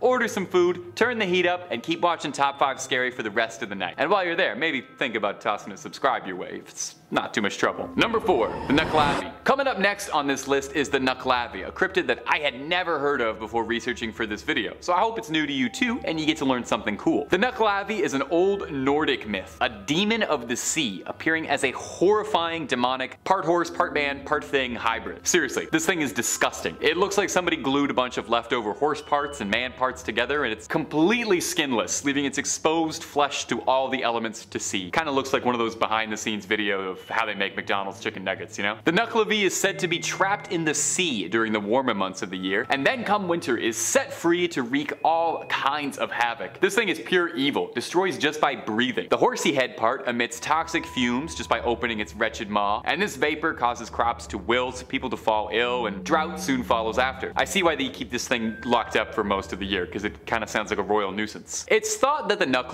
was first created by old Nordic storytellers as a way of rationalizing and explaining away things like drought and plague destroying the harvest. It's much easier to put a face to your problems, and when that problem is a wretched flayed horseman, it's easy to get angry at that. When stories of the Knuck were told, it was thought to be so evil that its name was always said in a hushed whisper for fears of speaking too loudly of it could attract its attention. Oh, I wish I knew that about 2 minutes ago. I just said its name like 16 times very loudly. It's said that if you're ever to encounter the dread Knuck, to find the nearest fresh body of water. This sickly creature of the sea is deathly afraid of fresh water, I guess. You'd think a creature with all that skin exposed wouldn't like salt water or the cold, but hey, there you go, to each their own. You do you, terrifying skinless monster horseman. Number 3, a Chenu. A Chenu is an Algonquin creature of folklore a bit similar to a Wendigo, but with some fun regional twists. While both creatures hunt in wooded northern areas, and are both commonly associated with the wintertime, a Wendigo is usually depicted as a stretched out, emaciated monster monster, whereas a Chenu is depicted as being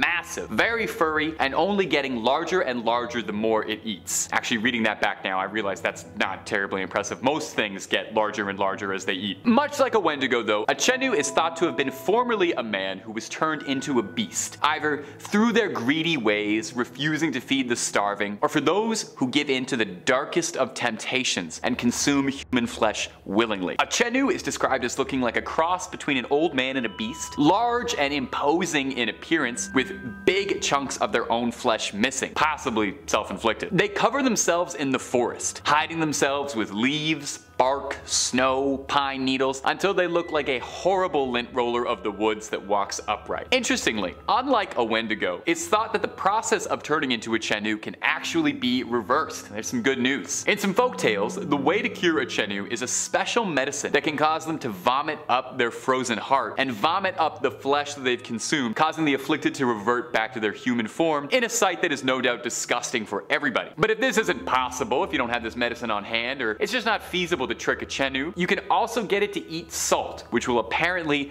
melt it from the inside. Poor Chenu. You're forced to live a tormented existence as a snow monster, isolated from your former friends, doomed to hunt on your former species, consuming only the darkest meat available, and you can't even order a little bit of salt for your dinner, eating a totally flavorless diet. I got nothing but sympathy for you, Chenu. Number 3, Kamakiri. I think it's really fascinating what each culture's cryptids look like, you know? Each culture creates cryptids and they all put their fun little spins on it, and whenever I get to make these videos, I learn all sorts of really cool mythological stuff that I'd never heard of before, and I sincerely hope you get that out of these videos too. I'd never heard of this next one, the Kamakiri, but I am obsessed with it now. Coming to us from Japan, this yokai, which is like a Japanese type of demon, appears like a weasel except with razor sharp sickle-like claws, like a real-life Sneasel from Pokemon. I'm actually amazed there's no Pokemon directly based on a Kamakiri. They seem like perfect for it. They have spiny fur, similar to a hedgehog, like prickly little needles, but they bark like a dog, and their claws could not be any sharper, and they're sickle-shaped. And also, a lot of depictions of them are downright adorable. These funny little creatures are extremely lightweight and have learned how to ride the currents of the wind to travel. They honestly sound kind of like radical in like a California surfer way. The legends of the Kamakiri come out of the Chubu region of Japan, when vicious cold winds were so powerful they would cut people down directly. And these legends would take the form of the spirit called the Kamakiri, which was the winds themselves as this furry little miscreant. It would attack at your legs, causing you to fall down, exposed and helpless, while it sucked at your blood. It's said that no blood occurs from their woundings because of this, as a Kamakiri moves so quickly and sucks it all up. That's almost considerate of it, doesn't leave a stain. These creatures move so quickly, and they're so good at hiding, that they're apparently completely invisible to the naked eye, appearing as nothing more than a sharp, freezing wind on your skin. Amusingly, there's some debate as to whether or not a Kamakiri's true origin is actually nothing more than a silly pun. There's a stance samurai would use called a kamatachi, translating loosely to sword stance, which would explain, you know, it's a sharp thing. I don't know where the stance comes in, but it's sharp. However, there are legends all throughout Japan, throughout many regions, all telling stories of creatures that ride the wind and attack humans, and the sickle weasel remains among the most popular and among the most adorable. Sorry, Kamakiri, you are just so cute. If anybody knows where to get like a stuffed toy of this little guy, please comment under the video. I need to know. Number 1, the Yeti. Coming in at the number 1 spot, a mainstay of any trip to the mountain, the Yeti. I mean, who else could possibly take the number 1 spot on a list about winter cryptids? Maybe Rudolph the Red-Nosed Reindeer. Does he count as a cryptid? I guess he was. Maybe he's more like a mutant. Anyway, a Yeti is an American manufacturer specializing in outdoor products such as ice coolers, vacuum insulated drinkware, and I'm reading the wrong one. Sorry. Let's do that again. A Yeti refers to an ape-like creature thought to live in the mountains in the Himalayas, standing upright like a man and walking on 2 legs, and is usually pretty big, like 8 feet tall, with long arms, broad feet, and long brownish hair and sunken eyes. It kind of sounded a bit like me, to be honest. While it's pretty common to draw a Yeti as just being like a big giant white gorilla, they're actually pretty different, and most traditional depictions of a Yeti color it with darker fur. They're probably one of the oldest cryptids out there that's still talked about so fondly, with stories of Yetis going all the way back to 326 BC, when Alexander the Great sought out to capture one to see for himself while he was conquering the Indus Valley, although he was told that no Yeti could survive at an altitude low enough to meet meet him. And Alexander wept, for there were no more Yetis left to conquer. It's got several names. It's sometimes called a Sasquatch, or in the West it's popularly referred to as an abominable snowman, although that's a term by British officers who were stationed in the Himalayas, as no natives to the regions call it that. The name Yeti possibly comes from the Tibetan words Ye-te, meaning a man-like animal, or from Meti, meaning bear in some Nepalese and Tibetan dialects, which would make a good bit of sense, as it's thought that a number of Yeti sightings over the years that led to it being such a widely recognized cryptid could actually just be bear sightings being mistaken in the frosty air. In fact, there's a theory that Yeti sightings are from hybrid polar bears that had bred with grizzly bears, which has been recorded to happen, just not really anywhere where Yeti sightings are really made, so kinda up in the air. In Sherpa tradition, it's said that a Yeti is a powerful, mystical being, and a Yeti can choose to whom it will make itself visible to, choosing to only appear to those who believe in it. So if you're ever trekking the Himalayas and worried about an attack, here's a little advice for you: just don't believe in it. Although there are a good number of people who believe that the Yeti are an intelligent enough species that just want to be left alone to their own devices, living peacefully in the mountains. Not so abominable after all. Number 5. The Dover Demon. Starting off on our list is the cutest cryptid on this list in my opinion, but still a creepy little freak. I like to start with the cute ones to kind of ease you into it. The Dover Demon first appeared in Massachusetts in the town of Dover, lending it its name. It appears as a spindly little demon kind of looking thing that sort of resembles a little gray, the traditional big-eyed aliens that you see everywhere. The Dover Demon is identified by its blank face,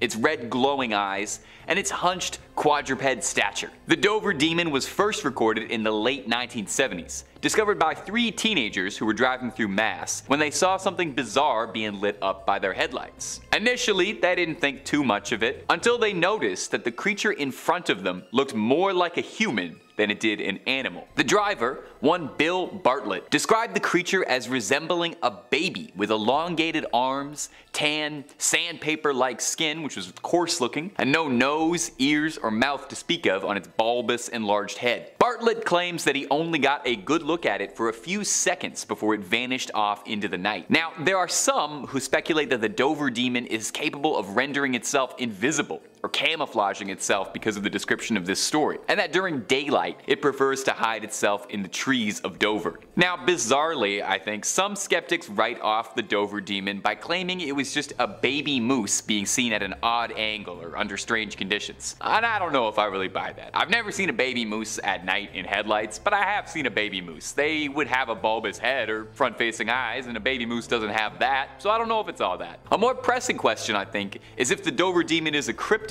or perhaps a visitor from another planet, because it does look a lot like the descriptions of the little grays. Now there's a bigger philosophical question there. Are aliens cryptid? Let me know about that in the comments below. And if you like hearing stories about cryptids and aliens, well, I have some great news, my friend. We got loads of cryptid videos on the channel, so get comfy, click through the playlists, and stay subscribed for something new every day. Number 4.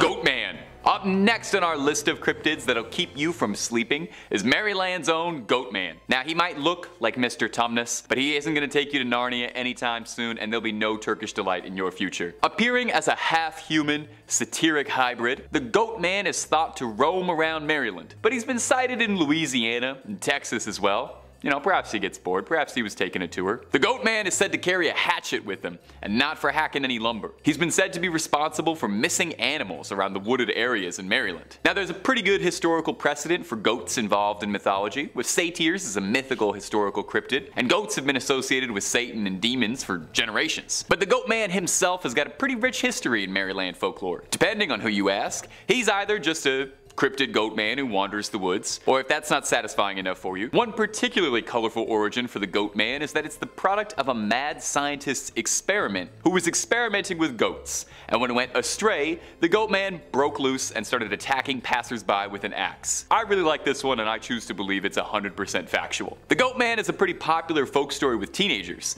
with urban legends describing the beast hunting down those who are looking to spend a little quality time at Lover's Lane. It's said he'll come and bleat ya. Bleat, like beat. It's a goat pun. It was pretty bad. Do goats do that, or is this sheep?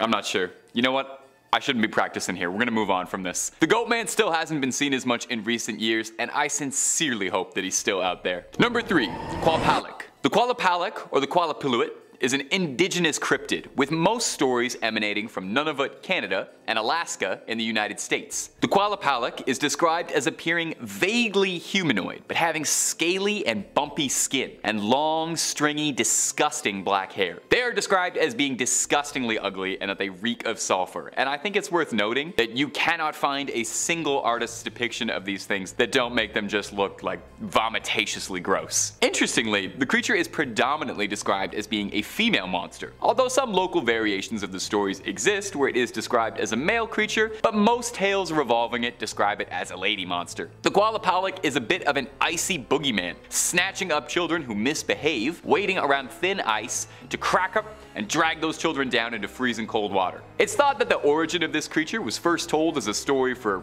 practical purposes, as a pretty good way to get kids to not walk on thin ice is to tell them that they'll be grabbed by a gross ice demon. Allegedly, when they grab a child, they stuff them inside their leather burlap sacks, then scurry back downwards into the water. It's said that you can hear a knocking under the ice as a last warning that they're about to strike. Now maybe this is just a personal experience I had, and maybe some of you also had this as a little kid, but I was read a children's book called A Promise is a Promise, a Robert Munsch classic, that featured a Qualapalak as a villain that was trying to get a little girl to bring her younger siblings to the Qualapalak as a little snack, and it terrified me so much. I didn't even live anywhere near thin ice and I was scared about it. It scared me bad. Wiry black hair and sunken little eyes got me. Maybe it's not relatable at all, but I thought I would share that. I definitely didn't spend any time near thin ice afterwards. Number 2, the Jersey Devil. The Jersey Devil is a fairly popular cryptid and has been subject to all sorts of sightings and stories since the early 1700s.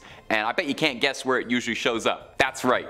California. Nope, New Jersey. The Jersey Devil is commonly described as manifesting itself as a chimeric creature with a horse's head, bat wings, a snake-like tail, and hooves. There's an interesting folktale that says that the Jersey Devil was brought into our world when a woman was stressed out over her 13th pregnancy. Good lord, yeah, I would be too at my 13th pregnancy.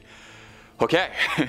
She was nervous because apparently this pregnancy felt different, and I guess if she had 12 others, she'd really know. She said that she felt like the baby that was inside her was the devil. When she was ready to deliver her little newborn, instead of a happy little baby, the Jersey Devil was born, flew out into the night, and then spent the next 250 years terrorizing the New Jersey swampland. The creature is deeply rooted in local folklore, and to be honest, it's kind of beloved around Jersey. It serves as the name for the New Jersey Devils, and it worms its way into all sorts of pop culture, games, movies, TV, music. They love them over there. For years, there have been stories and sightings around New Jersey describing a kangaroo-like creature with glowing red eyes hunting on small animals in the surrounding areas, and lots of blurry photos of bizarre hybrid-looking creatures running around the countryside. There have even been hunts and bounties posted for the Jersey Devil with rewards for its capture. So is the Jersey Devil real, or just a beloved local legend? Number 1, the Hat Man. Rounding off our list is our most recent cryptid on this list, and a piece of modern folklore that is already making a lasting legacy. The Hat Man is a shadow person, or at least thought to be. Everyone who's seen the Hat Man has described almost the same thing exactly, most concerningly. A spindly, shadowy figure that appears to be wearing a hat. Sometimes a fedora, sometimes a top hat, but everyone describes him as wearing an old, out-of-date style, so you're not going to see him in a shadowy snapback anytime soon. He always appears fairly towering, and you can't see his face. It's obscured, or just not present, and the only thing you're truly able to make out are his pinprick red eyes poking out of the shadows watching you. Depending on who you ask based on the sightings, the Hat Man can be considered somewhat benign. Maybe. It's usually reported that the Hat Man appears to people who are suffering from sleep paralysis or insomnia, and most claims of Hat Man describe him as just watching, observing, studying, or whatever. I honestly don't know if that's better than it attacking you. However, it's not all just stories of nighttime stalking. There are some who claim that when they've been visited by the Hat Man, that he's jumped them or choked them, or they felt burning sensations on their scalps or their chest. Although some say he's just watching you for I don't want to know why. There are many who believe that he feeds off your negative emotions, and perhaps this is how he satiates himself. It's said that people who are visited by Hat Man are those who are already struggling with something emotionally resonating. Sometimes people in the same family even report seeing the Hat Man in similar occurrences, so does he target specific groups of people? Or is it just certain emotions he hungers for? The Hat Man is shrouded in mystery, and even just thinking about him is enough to make my hair stand on end and start eyeing the coat rack in my room just a little suspiciously when I turn the lights off. Kicking off at number 5, the Silver Woman. And this story comes from a police motorway patrol woman from Portsmouth, England, who explains that her career regularly confronts her with situations that are both bizarre and unnerving. But this one kind of takes the cake. On the 25th of November around 6:30 PM during a routine speed camera setup in the Portsmouth city centre, her speed trap began picking up random tracings of non-existent objects in pitch black darkness, hurtling past her vehicle at around 30 to 40 miles per hour. Now, I know what you might be thinking, the device was obviously malfunctioning, but that wasn't the case, and our police officer had already thought of that. She trained the camera manually back onto the road surface to see what had been picked up, and she was shocked to discover that on the screen was what could only be described as humanoid figures running up and down the street at about 40 feet ahead of the vehicle.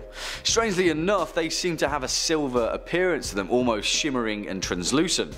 She looked out of the window and again, nothing was there, but when she looked back at the screen, about 10 feet away from the vehicle was one of the same silvery entities standing motionless, facing away from the van, hulking and breathing in a strange fashion, as if they were weighing up taking on the police officer.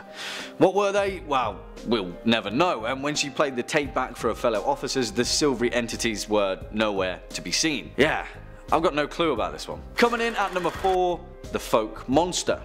Now, Bigfoot is obviously the heavy hitter of the cryptid world. People have devoted their entire lives to hunting down the elusive mountain creature, stretching all the way across the wildlands of North America, as well as similar instances across the planet. But there is one little town in America that seems to be the hotspot for these sightings: Folk, Arkansas, and in 1971 it became the scene of its most terrifying legend. Meet Bobby Ford, a man who vehemently claims he's seen Bigfoot, or a version of it, describing it as 7 feet tall, ridiculously fast and covered in long brown hair.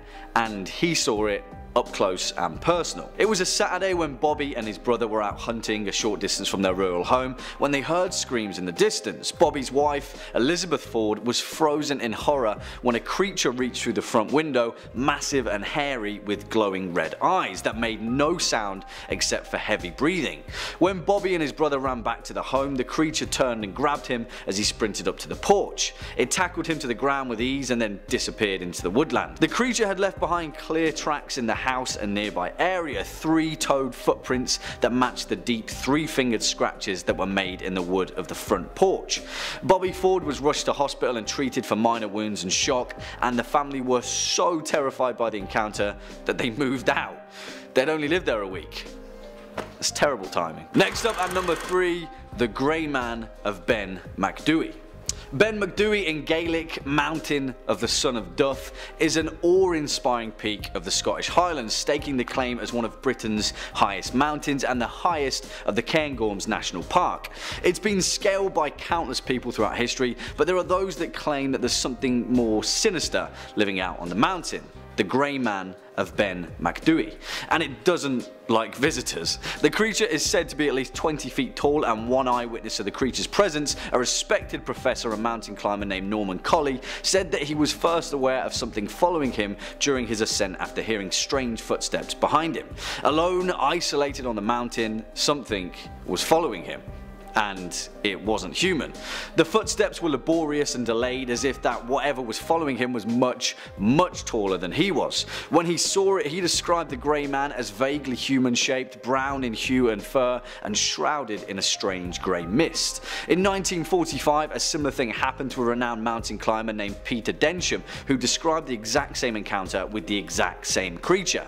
Again, in 1958, the Scots magazine wrote of a similar account from naturalist Alexander Tunion, who this time found himself armed with a rifle and fired several rounds into the Grey Man. He thought he'd hit it, whatever it was, but after trekking over through the snow, found no sign of the creature.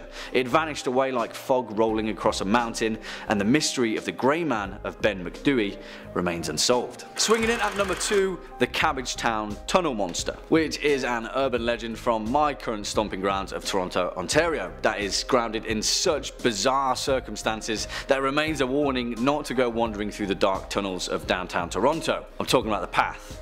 Ever.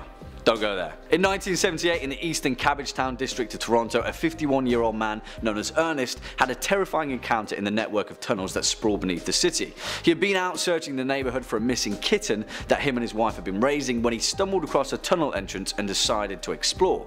After venturing 10 feet into the gloom, Ernest suddenly came across a creature that looked somewhat like a long, thin monkey, around 3 feet in height, with large teeth and covered in grey fur. It had unsettling eyes, he described, that peered out of the darkness in a bright orange hue. Even more unsettling, Ernest claimed that the creature spoke to him. "Go away, go away," it said in a hissing voice before slinking down a tunnel off onto the side. Ernest was reluctant to come forward with his story. He was a respected member of the community and he feared that he'd be ridiculed by his peers, but after being convinced by a friend, he spoke to the Toronto Sun, and a group of journalists and investigators followed him into the same tunnel. Although they didn't see the creature, they did see that the narrow tunnel led to a strange, gloomy chasm that dropped into the unseen sewer system below. And even stranger, they found the maimed, half-eaten carcass of a cat buried loosely beneath the dirt and debris. It permeated the legend of the Cabbagetown Tunnel Monster, and whatever it was, we may never know for sure. Just stay away. And finally, our number one spot, the Jersey Devil. Of course, it has to be perhaps one of the most notorious cryptids of all time, the famed Devil of Jersey, whose origin dates all the way back to when New Jersey was still a British colony.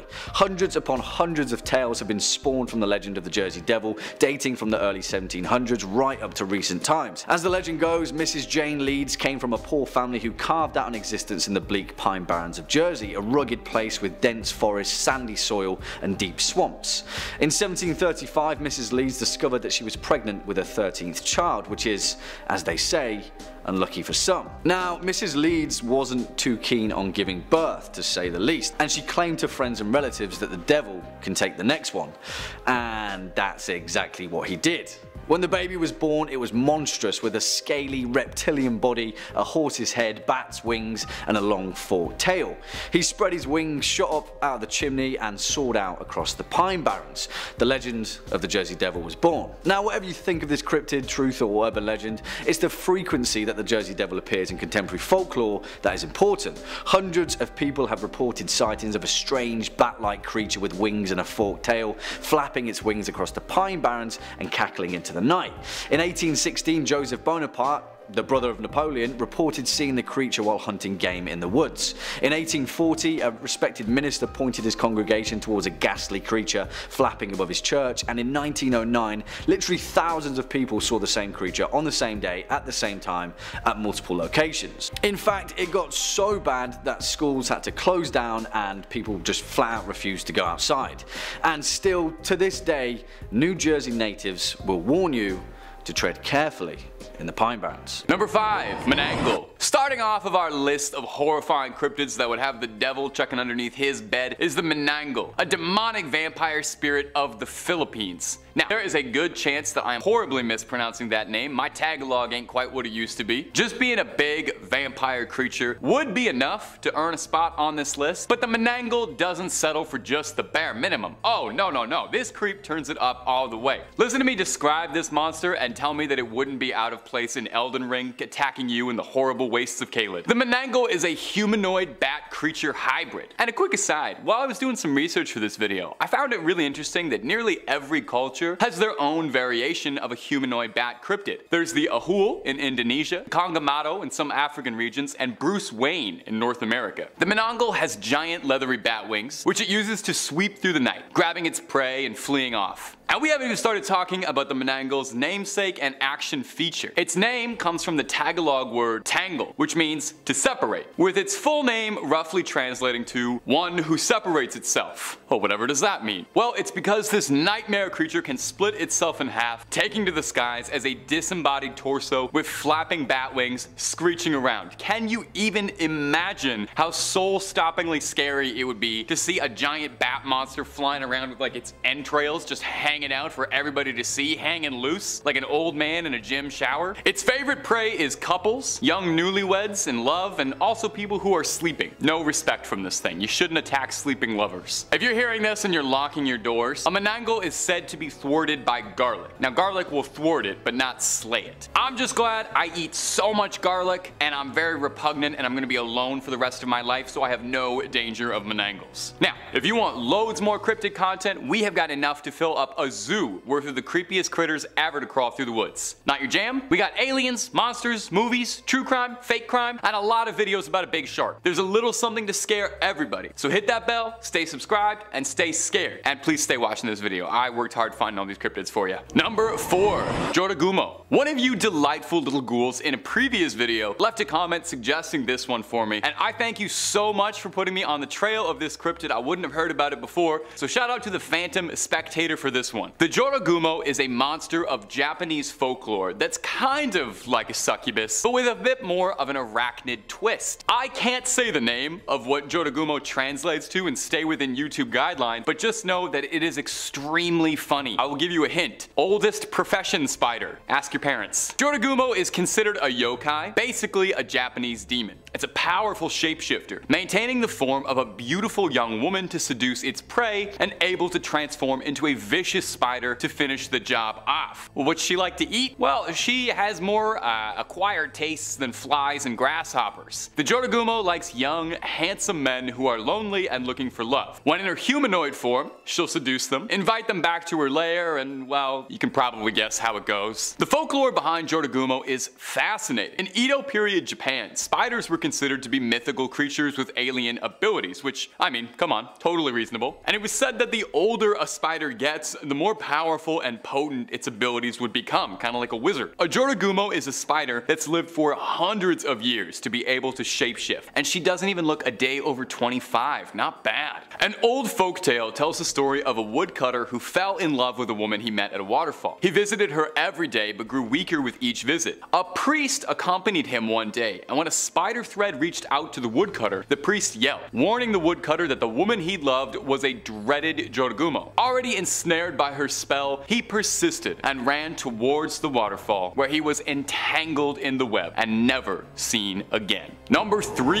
The Beast of Exmoor. Whoa! With a name like the Beast of Exmoor, this thing's gotta be good, right? The Beast of Exmoor sounds like something you and a party of adventurers would set out to slay to restore peace and balance to Eternia. So what is the mighty Beast of Exmoor? Well, it's in Exmoor in the UK, which is a real place and not a fantasy castle, where it gets its name, and locals tell the story of a gigantic elusive cat. In the 80s, there were all sorts of stories and sightings of a massive cat being described as similar to a puma or a panther being spotted around the Exmoor area. A farmer around the area claimed that he had lost over 100 sheep in his care, and all of them lost in strange, unnervingly violent ways. Injuries that looked like a feral creature had mauled them. Skin peeled back, skulls crushed, throats cut. This grew the notoriety of the elusive creature, and where all these sightings come from. People would claim that they'd see this huge beast like a black leopard stalking the plains. In fact, it was theorized for a while that it was possible that the Beast of Exmoor was a cougar or another big cat that had been owned by some sort of exotic collector, not naming any particular reality TV big cat owners, that had either gotten loose or let out into the wild to roam free, wreaking absolute havoc on an otherwise sleepy countryside. The problem got so bad that the Daily Express, which admittedly is a gossip rag, offered a cash reward for anyone who could bring the body of the Beast of Exmoor. Unfortunately, Geralt of Rivia was preoccupied, so no one was able to take this deal up. In 2006, a Devon farmer noticed the bones of a puma on his estate, which is odd,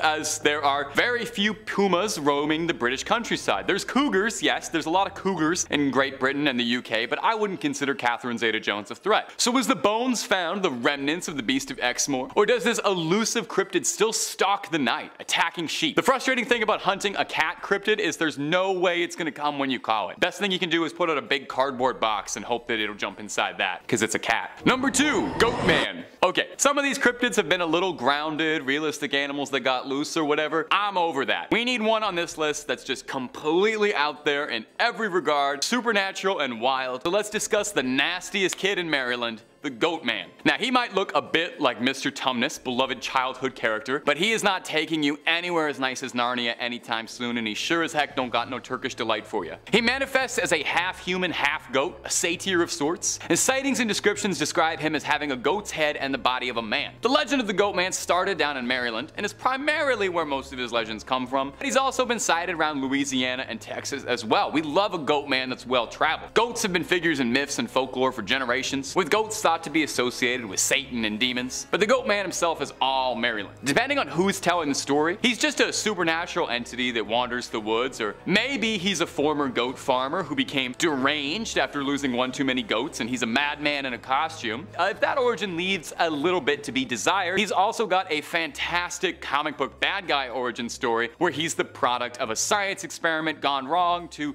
I don't know, merge a man with a goat, I guess. Anyway, he breaks out of the lab Stranger Things style and creeps through the woods, hatchet in hand, attacking passersby dare disturb his territory with an axe. The Goat Man was a fairly popular campfire story and urban legend through the 70s and 80s amongst teenagers, where the creature was said to haunt Lover's Lane, looking for canoodlers where he'd split up the action with a sharp axe like he's Jason Voorhees with a set of horns. For any of my Maryland viewers, shout out for me. Is Goat Man still a big deal? Do the kids still tell stories about him? I love this guy, so I am curious. Number 1, the Hat Man. Now, a lot of these entries and stories and cryptids have been told for generations over and over, so I think it's only fitting that I get with the times a little bit and we start talking about a modern cryptid. The Hat Man is the most recently talked about cryptid on this list, if you can call it that. Is cryptid the right word for a shadow person? I don't know, but it's my list, and if anyone wants to correct me, the Hat Man is welcome to come down to the studio. Interestingly, almost everyone who reports seeing this mysterious Hat Man describes it almost exactly the same way. A spindly, tall, shadowy figure that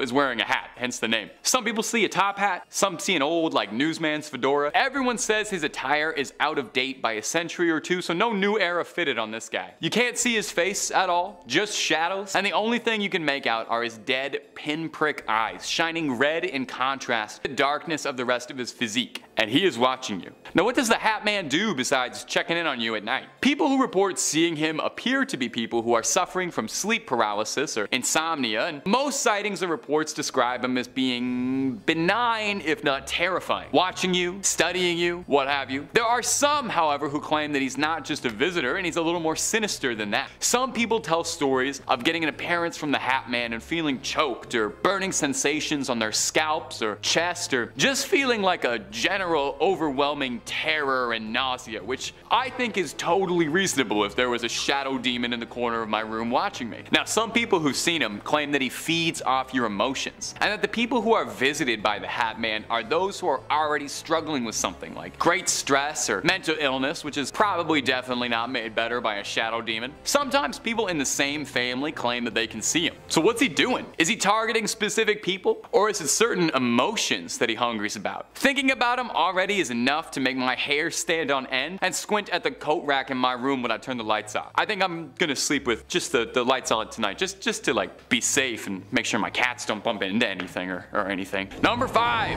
Mothman. We had to start with a classic. He was either gonna be number 5 or number 1, and I figured we'd get him out of the way first. He's maybe one of the most universally recognized and classic cryptids out there. He's West Virginia's unofficial mascot, and he's as beloved as the Appalachians and buckwheat pancakes. You've probably heard of Mothman a bunch before, but do you know his backstory? You know where his legends and his legacies start? Unless you're a West Virginia native, maybe not, so let's shed some light on the Mothman, because he would probably love that. You know, he's a moth, he's drawn to it. Most Mothman fans agree that his first reported sighting was in the 1960s, 1966 to be exact. The story goes that a young couple, one Roger and Linda Scarberry, had been driving around at night when they saw a large creature whose eyes were glowing red, standing at the side of the road near the site of an old World War II munitions plant. Linda described this being as being 7 foot tall, muscular, with giant wings and nightmarish glowing red eyes. Upon being illuminated, the creature pursued them all the way to Point Pleasant. Now,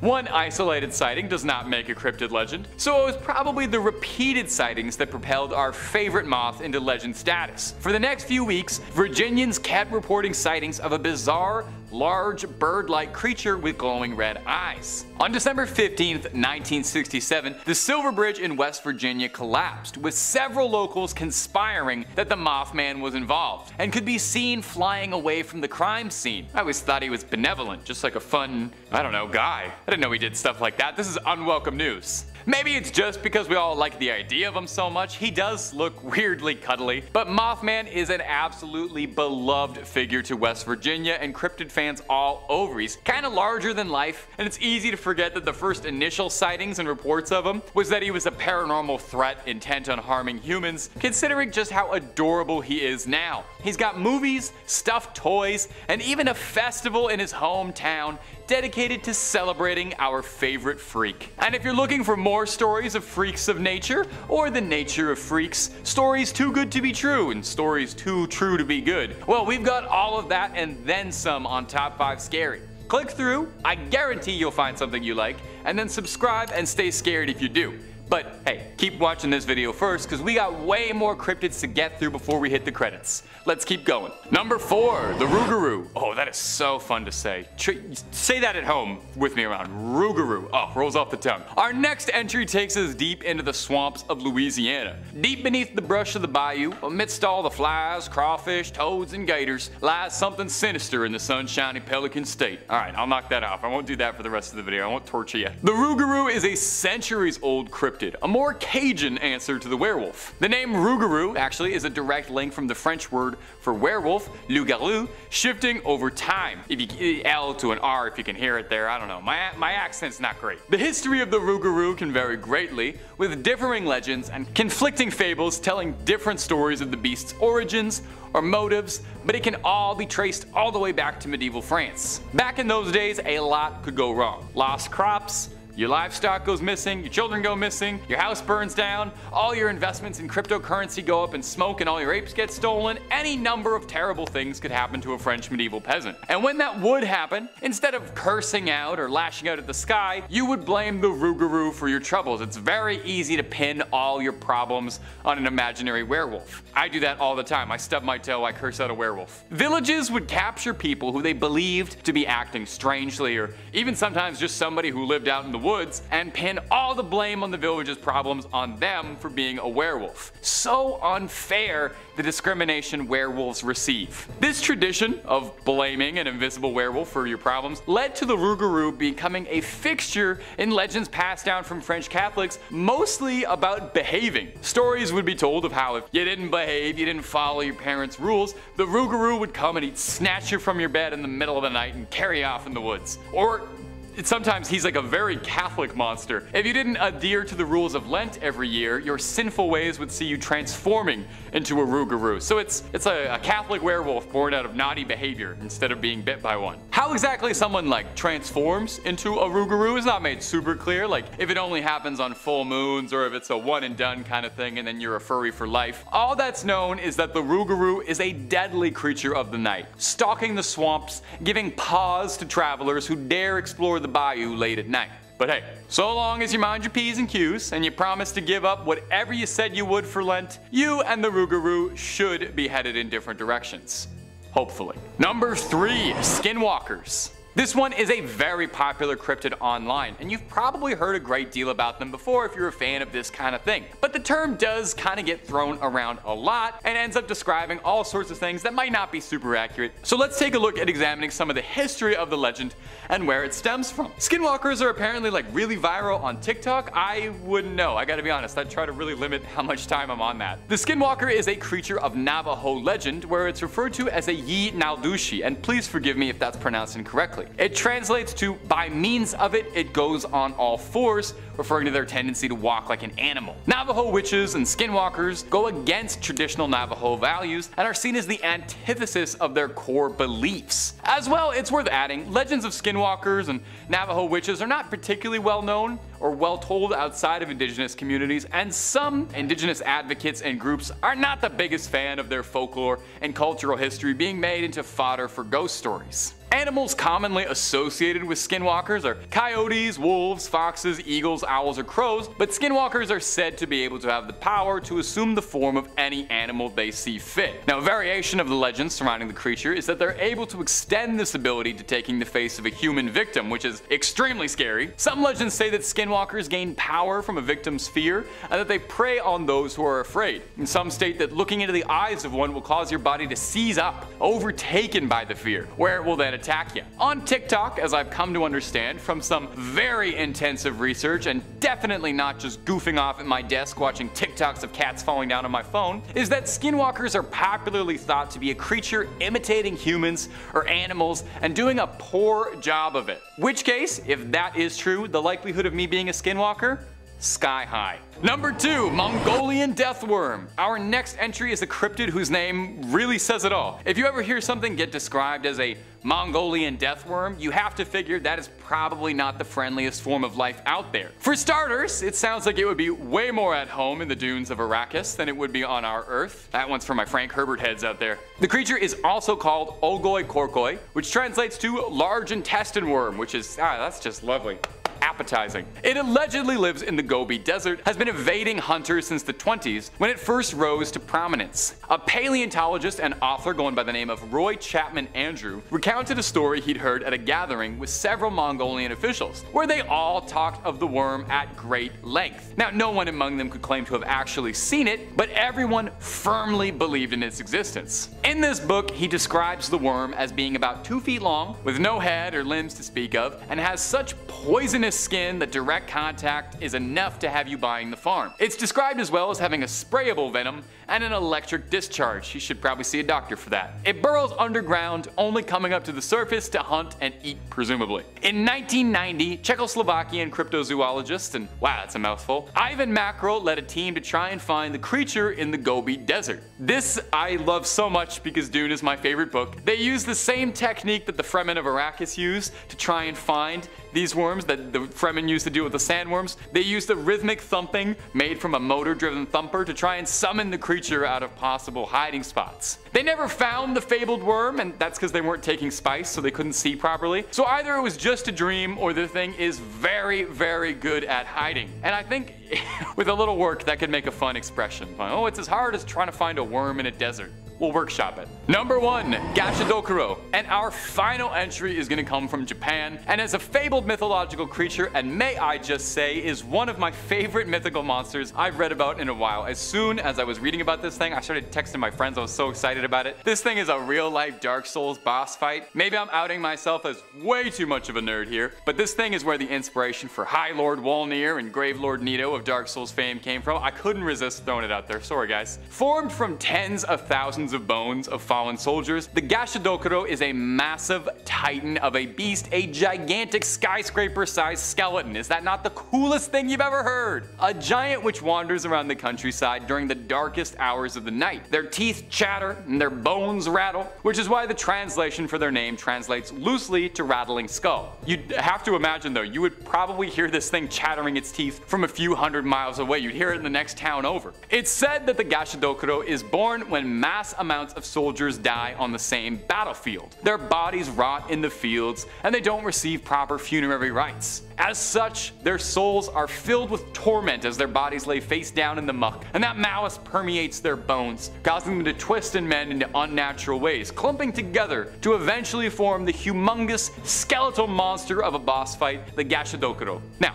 troublesome for humans, it's said that a Gashadokuro is too large and too powerful to be felled by ordinary weapons. Although, I have to wonder if that's still true. I feel like we put more gunpowder in things in 2023 than they did in the Sengoku period, and I'm pretty sure a bulldozer would make short work of a bunch of bones being held together with hatred. It's said that these creatures no longer show up because the amount of dead bodies in one place are not nearly as high as they once were in rural areas of Japan back then, with significantly less wars and plagues occurring, which is a sign of progress, right? You know, if there's so few piles of mass graves that they're no longer reanimating as Godzilla-sized skeleton demons, that's a real positive note for the human race, and I think something we can all smile about. Number 5, Weird Deer. Coming up first today on our list of strange sightings is going to be this first clip, which was lovingly uploaded to TikTok with the caption, WTF Deer. Now, of course, we all know what that means, but if you're not familiar with internet acronyms, WTF stands for, well, that's fantastic. And when you see the condition this deer is in, you'll probably say WTF too.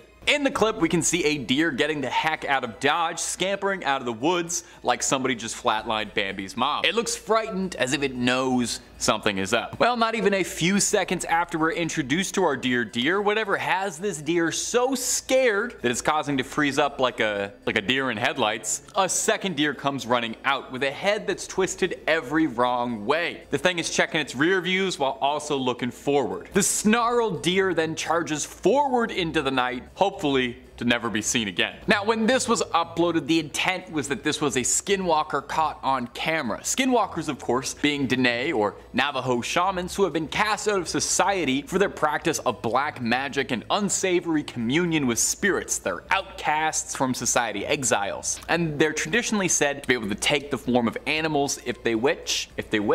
They're considered witches, not cryptids, and it should be stated too that indigenous people don't particularly enjoy these stories being repackaged. Now, in this clip, it seems to me like this is a deer with a bad neck injury, or maybe a manufacturing defect of some kind, struggling to survive. Now, while anything on this big blue marble is possible, to me, it's more likely this is just a deer who's probably in extreme pain than it is a shape-shifting witch. Personally, if I could shapeshift, I would shapeshift into a deer that had a regular neck. You let me know what you'd shapeshift into. And if you're looking for more footage of shape-shifting animals, creepy crawlers, ghouls and goblins, ghosts, conspiracies, true crime, fake crime, and a whole lot more, Top 5 Scary has all of that and then some. Seriously, if you can think it up, we've got a video or two on it. So click on through, hit subscribe, please make sure to hit that little bell so you don't miss anything, but if you do me a favor, do that at the end of this video, because I got 4 more weird things found in the woods coming up for you right now. Number 4, Friendly Neighbor. Our next clip is one that maybe you've seen before if you're like me and spend the days trolling the web for supernatural content, as it's a pretty freaky one. Now, there's some skepticism all around this script, you know? I'm naturally a bit of a skeptic. I'm more of a Scully than a Mulder. But this next clip is pure weird. We can see someone or something crawling around in the woods. Now, it looks human, but isn't that the whole point, to look deceptively human?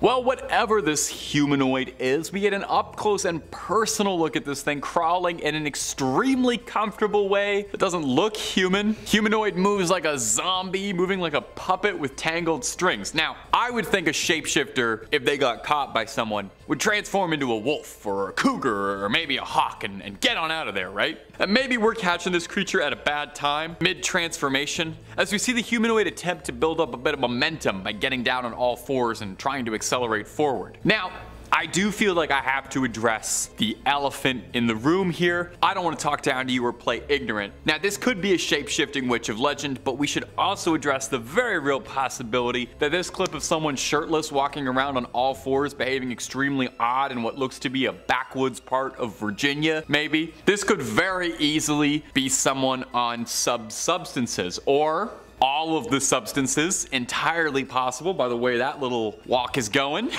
This looks like there is a cocktail of things going on in that head right now. Whether or not this is a supernatural threat or a chemical one, we might not know, but I think we can all agree, completely horrifying, and I would prefer to never have to interact with that person. Number 3, That Ain't No Book. And coming in right at our sweet little middle spot, here's a clip that I didn't think was the best, but I also didn't think was the worst. It's a perfectly neutral clip, perfect middle child of a clip. In this very short clip, we see someone driving through the backwoods late at night, real Children of the Corn kind of situation. Nothing but big stalks for miles and miles around, which is perfect actually, all the better for creatures of the night to stalk you in. That pun was a bit laborious, but we got there. In the clip, it seems like the driver notices a buck acting a bit strangely, until the camera zooms in ever so slightly, and you realize immediately, just like the title said, that ain't no buck. We see a bizarre creature on its hind legs running far, far away from the person filming, which I'm sure the person filming wasn't upset about at all. Now, this creature looks the most like what I think people imagine a skinwalker looks like when they imagine it. Some wretched mix of flesh and animal skin running through the night hunting for prey. I'm actually not sure what this could be. I mean, it could be somebody again on some substances running through the woods late at night. A lot of these I've always got a possibility for what these creatures could be. I like to think I have a reasonable explanation for everything, but this, I don't know. All I can tell you for sure is that ain't no buck. It's an unexplained sighting caught on camera, after all. You want me to try and explain the unexplained? That's the whole purpose of it. They're unexplained. You simply can't explain them. Number 2, the corvid. Coming up next on our list of strange sightings of shape-shifting shamans is this video uploaded to TikTok of a raven that's got people saying, "No more!" Like nevermore, quoth the raven, Edgar Allan Poe. I don't know.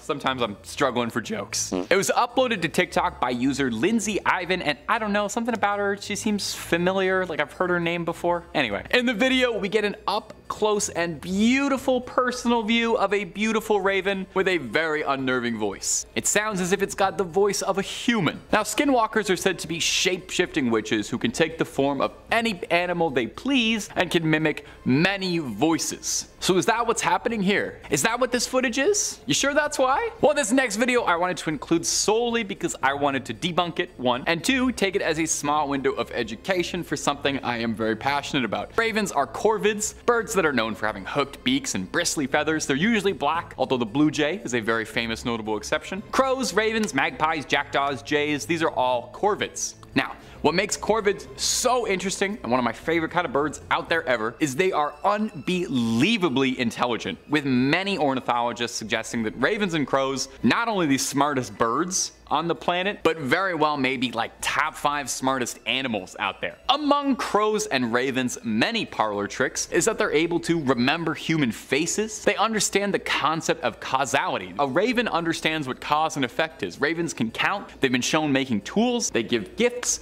they solve puzzles, and they can mimic sounds they hear with alarming clarity like a parrot. Everyone thinks of a parrot as a bird that can talk, but a crow and a raven can do it as well. So this beautiful bird in this clip is showing off his vocal range by mimicking human speech that he'd heard in a wondrous display of intellect from one of nature's most staggeringly impressive creatures. Or, of course, it could be a shape-shifting warlock of Dene legend that is grossly misattributed to almost every single random encounter on TikTok because the name sounds cool and people don't research things. Could be either one. Number 1, a scream in the woods. Coming up in the final spot today in our list of possible shapeshifters we just can't explain on camera is this viral video that's been making the rounds for its unexplained and terrifying nature. Now, this clip was originally uploaded under the name Strange Sounds While Mushroom Hunting. That sounds lovely. By user Tomorrow's Garden. Clicking through on the channel, we can see that they mostly stick to naturalist content, and when they're not doing that, they're reviewing the exciting world of stud finders and mouse traps. So supernatural hoaxes doesn't really seem to be a big part of their channel's identity, which is what makes this clip that much more real. In the clip, we see someone walking around a beautiful little forest as the user is checking out what's new with the local mycelium. Interrupting the bird song and the other beautiful sounds of the forest is a shrill scream that seems like it's come directly from hell, piercing not just your ears but your soul. Downright agonizing. Let's roll a clip of just that shrill shrieking. Pretty scary, right? Sounds like something that has crawled its way out of the depths of the pits of Tartarus and is deeply upset about it. Now, what unnerves me is how much you can maybe this doesn't make sense, hear a human scream inside the animal scream, if you follow me. The best part of this video though is that after the scream peters out, realizing that he's probably now hanging around somewhere where some sort of horrific flesh beast is lingering, he announces to himself very quietly, "I think it's time to go now." He says it so quietly and normally, it's hilarious. Unlike every horror movie guy ever, he just calmly decides to get out, and that's why he survived to upload this video. And Tomorrow's Garden, we thank you for it. And my ghouls and goblins, that's all she wrote for this one today. Keep on creeping on, and I'll see you in the next one, okay?